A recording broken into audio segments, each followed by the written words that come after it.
Bagaimana kalau kita mengetahui suatu ujian itu ujian bagi kita atau hukuman atas perbuatan kita?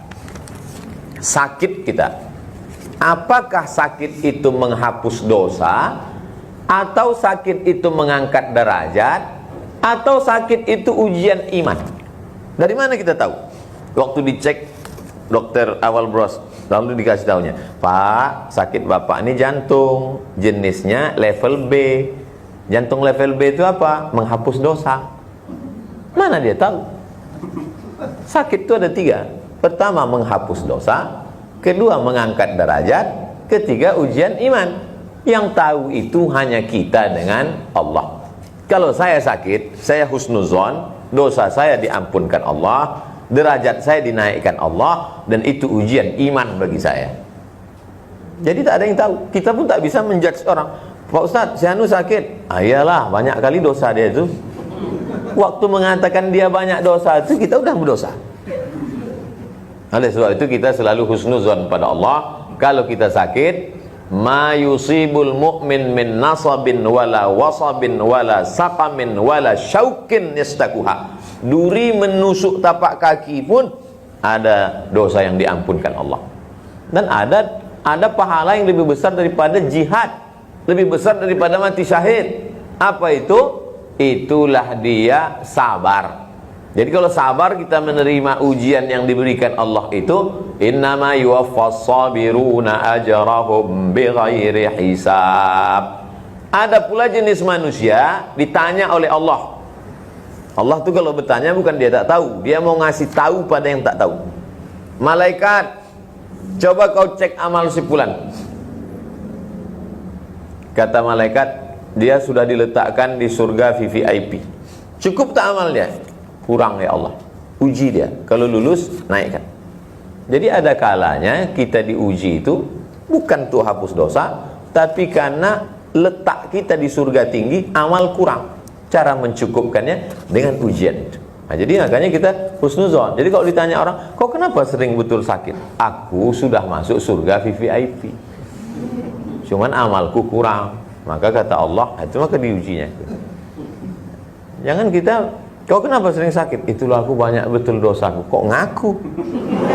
Ngaku sama Allah, jangan sama orang. Tidak semua orang senang menengok kita susah. Tidak semua orang ikut susah menengok kita senang. Tak semua orang ikut susah menengok kita susah. Mau tak mau, suka tak suka, sebagian besar orang ikut senang menengok kita susah. Oleh sebab itu, jangan mengaku susah. Kau aku tengok sering sakit. Iya, aku banyak dosa. Itulah, kau banyak dosa kan? Jangan gitu. Kau kenapa sering sakit? Aku sudah dijamin masuk surga kelas VVIP. Dekat sama Nabi itu jarak 2 kapling lah. Cuman amalku kurang. Gitu cara jawabnya nanti.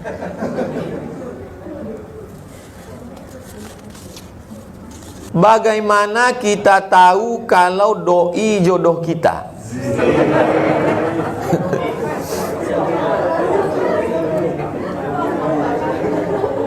Dalam hidup ini ada yang bisa memilih, ada yang tak bisa memilih. Lahir sebagai orang Melayu di Riau, itu bisa memilih atau tak bisa memilih? Tak bisa memilih.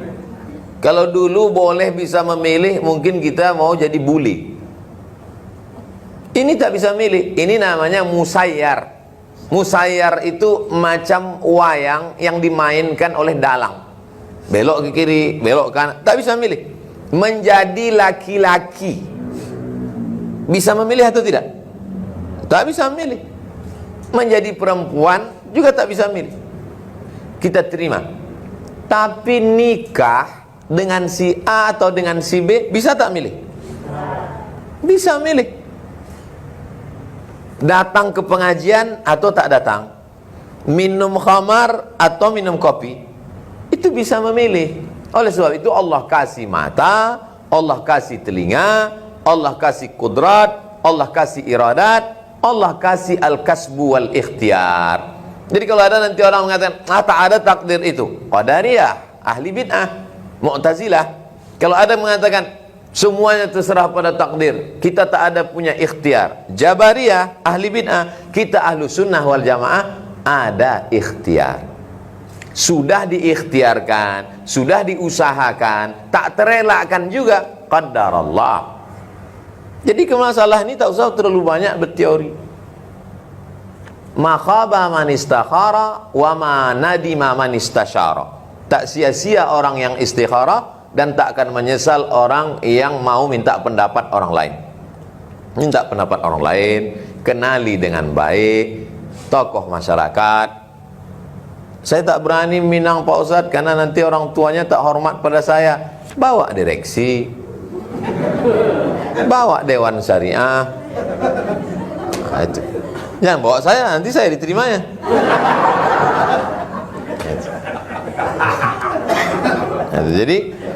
Nah, jadi tak usah terlalu banyak berteori. Tak usah pacaran lama-lama. Adik-adik yang laki-laki ini tanya aja sama dia, bagaimana tipe suami ideal yang baik menurut kamu? Nah, kalau dijawabnya asal bukan macam kau gitu. Nah, udah usah cari-cari lagi. Jadi tak usah terlalu banyak berteori. Bagaimana cara mendidik anak laki-laki? Karena saya sudah dipanggil 3 kali ke sekolah. Saya emak beranak 3, 2 perempuan 1 laki-laki. Anak saya baru kelas 1 SD tahun ini. Jadi tak tahu saya macam mana mendidik anak lajang. Tapi ayah emak kami dulu mendidik kami. Kebetulan kami keluarga tak ada perempuan, dua-duanya laki-laki. Tinggal di Pekanbaru nih, orang tua di Pelelawan. Jadi setiap awal bulan almarhumah emak ini datang ke rumah itu membuka semua lemari-lemari. Kalau ada surat-surat cewek apa segala, waktu itu kan belum ada email, masih surat yang dimasukkan ke botol dilanjutkan ke Sungai Siak. Diceknya itu dibaca.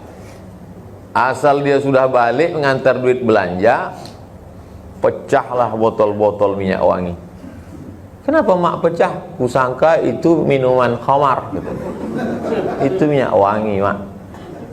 Jadi pernah ditanya adik saya, mak kalau aku main biliar gimana mak? Apa kata dia? Kalau berani kalian main biliar, naik aku ke meja biliar. Coba. Jadi kami tak berani. 2 aja gendangnya, aku dengan kalian nih. Kalian mati atau aku mati dulu. Nah, jadi kami dididik dengan keras. Sekolah pun gitu juga. Kau kalau mau berbini, ku kasih sawit. Tapi kalau mau sekolah, kemanapun kuantarkan. Tapi jangan nanti mau sekolah, tiba-tiba tengah jalan berbini. Nah, jadi saya ketika ada jamaah melapor ke saya, Ustadz anak saya ini tak mau kuliah. Teringat saya jurus itu. Habis sholat Jumat, mana anaknya? Saya tanya, kau mau berbini apa mau kuliah? Jawab, saya bilang, kau mau berbini apa kuliah? Kalau kau mau berbini, kami pinangkan petang nih. Tapi kalau kau mau kuliah, mana? Saya mau kuliah Pak Ustadz. Mau kuliah ke mana? Ke Politeknik Kaltek. Politeknik Kaltek. Terus saya bilang bapaknya, ini mau. Itulah Pak Ustadz, selama ini tak jelas dia. Ini mau dia. Jadi banyak jurus almarhumah ini saya pakai kan. Nah, jadi anak ibu ini coba tanya dia, entah mau berbininya dia.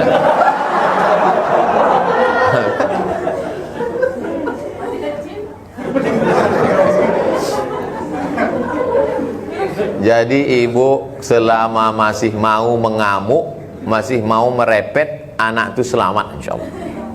Tapi kalau sudah capek, letih merepet, alamat kapal akan tenggelam. Saya bawalah almarhumah emak ini ke hotel di depan Masjid Raya Medan. Depan Masjid Raya Medan itu ada hotel. Nginap kami di situ, Hotel Madani. Pas pagi turun di lobi duduk. Saya main-main HP, datanglah tamu dia. tamu. Dia bertanya, anakku ini selalu sakit. Apa kau doakan anak kau dulu? Saya nguping aja. Saya tak ikut mereka bercerita. Disitulah saya dengar kata dia, anakku ku doakan tiap malam Fatihah 100 kali. Setiap habis tahajud menjelang azan subuh, ku doakan anakku Fatihah 100 kali. Baru saya dalam hati, oh, tapi tak pernah diceritakannya itu. Tak pernah pula dia update status, alhamdulillah udah 100 kali lah. Jadi ibu doakan dia Fatihah sebanyak-banyak supaya diturunkan Allah kekuatan hatinya. Saya ni bukan anak-anak yang baik-baik, yang saya sekolah saya kelas 1 aliyah lain, kelas 2 lain, kelas 3 lain. Saking kan bandel tak mau sekolah. Sampai 5 bulan saya tak mau sekolah. Tak bisa lagi dipanggil kepala sekolah. Orang saya tak mau datang ke sekolah. Berangkat saya dari Medan, datang saya ke Riau. Tak ada surat pindah, tak ada apa-apa. Kau tak sekolah, aku dah lari dari sekolah. Cemana cara mak ni menyelamatkan saya sekolah? Ada penceramah datang ke kampung, dikasihnya makan. Kasih makan, dikasihnya sorban, dikasihnya kain. No free lunch, tak ada makan siang yang gratis. Setelah selesai itu baru ditanyanya, Ustadz punya sekolah di Air Molek? Oh iya bu, saya ngajar di Air Molek. Bisa anak kami masuk ke situ? Insya Allah kami buka pendaftaran murid baru, tapi langsung kelas 3. Oh tak bisa kata Pak, kami tak menerima anak pindahan, pasti anak nakal. Tolonglah Pak Ustadz. Nah, akhirnya lunaklah hati Ustadz itu, mau ditengok mana anaknya. Ditengoknya lah saya. Oh, bawa besok. Ustadz itulah menyelamatkan saya. Masuklah saya ke Madrasah Aliyah Nurul Falah Air Molek Indragiri Hulu. Bulan lalu meninggal Ustadz itu jam 1 malam kami dari Pekanbaru nih, karena besok pagi kami mau ngurus tanah wakaf sama Ustadz. Sangat berjasa dalam pendidikan saya. Orang Pasir Pengarayan, namanya Ustadz Suherman Siregar. Kalau tak ada Ustadz Suherman Siregar itu mungkin dah jadi hantu saya sekarang. Karena ijazah itu yang saya bawa ke Mesir. Ijazah 10 bulan saya di Madrasah Aliyah itu tamat. Saya mau cerita, ibu bapak jangan berhenti mengarahkan dia. Kalau lah capek, emak saya dulu mengarahkan saya. Oleh sebab itu ketika kita capek, habislah masa depan. Jangan pernah capek, jangan pernah lelah. Mana yang lebih utama, menunggu imam sholat berjamaah atau segera sholat saja? Kenapa imam ini lambat datang?